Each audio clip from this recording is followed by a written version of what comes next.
question of who we serve is not a question of employment, but of allegiance, a probe into the foundational gravity that pulls the compass of our lives.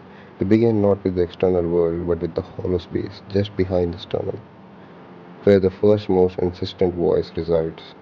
Do we serve the self? It sounds selfish, perhaps even crude. Yet every philosophical doctrine, from Epicurean hedonism to Nietzschean self-overcoming, begins with the irrefutable fact of the, con- the conscious individual, the primary duty, the silent covenant of existence, is to self that witness the world. The preservation of life, the pursuit of comfort, and the desperate flickering ambition to manifest a coherent identity before the curtain draws. To serve the self is not to indulge in appetites. It is to engage in the necessary work of our maintenance. We serve the future self by saving planning and learning.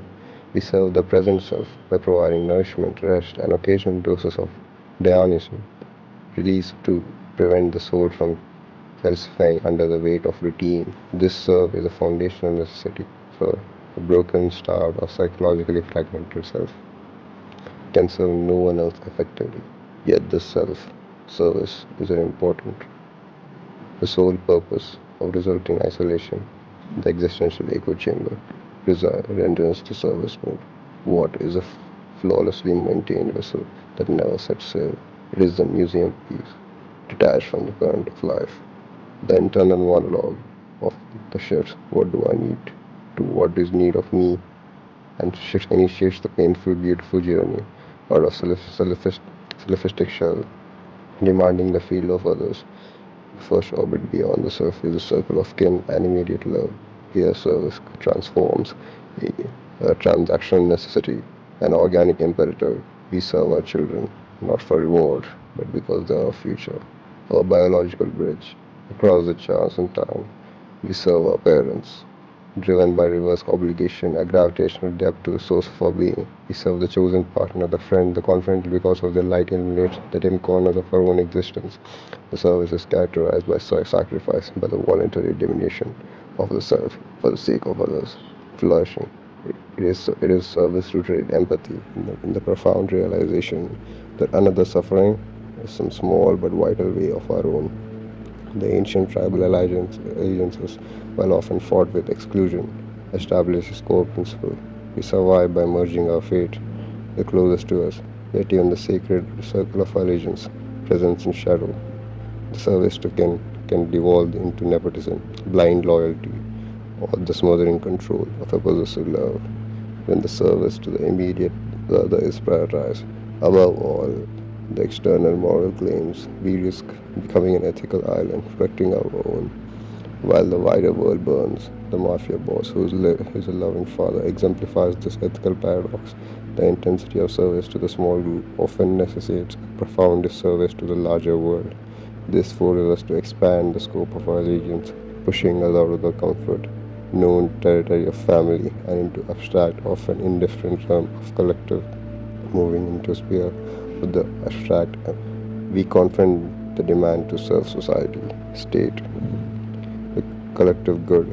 This is the domain of social contract, the utilitarian calculus, and the cold, necessary machinery of civilization. We serve the law by abiding its structures, even when they have inconveniences us. We serve the state by paying taxes, by participating in the often silent process of democratic discourse, and contributing our specialized labor, whether building bridges, writing code, or mopping floors. This service is driven by a reason, the logical deduction that individual survival and flourishing is impossible without a stable infrastructure of collective organization. We serve the anonymous multitude, the millions we never meet, by ensuring the sidewalks are safe and the water is clean.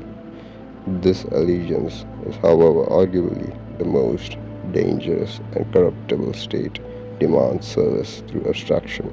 It rarely speaks with the voice of a mother or a friend, but with the resonant dissipation and drone of bureaucracy.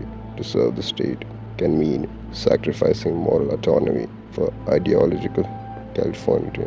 History is littered with shattered lives of those who serve. their nation, only to discover this service was merely fuel for a totalitarian engine, their moral compass replaced by a party line. The service here must be cautious and conditional. We serve the idea of the police, not the potential for just a society is more than we serve. Transient flawed, the government currently occupies the halls of power. True service to the collective therefore requires a revolutionary capacity, readiness to critique, to dissent, and if necessary, to refuse. Service when the collective demands injustice beyond the tangibility of people and institutions. A dedicated minority serves the idea these are the scientists, artists, and pure philosophers, and the revolutionaries who pledged their lives to concept, truth, beauty, and justice, or the perfect elusive theorem. They serve the logos, the rational order of the universe, that resonates with the fundamental human experience. The mathematician serves the elegant truth of numbers. The composer serves the emotional architecture of sound. The civil rights activist serves the principle of equality, often at the expense of their own well-being and life. Service to the area is profoundly lonely allegiance.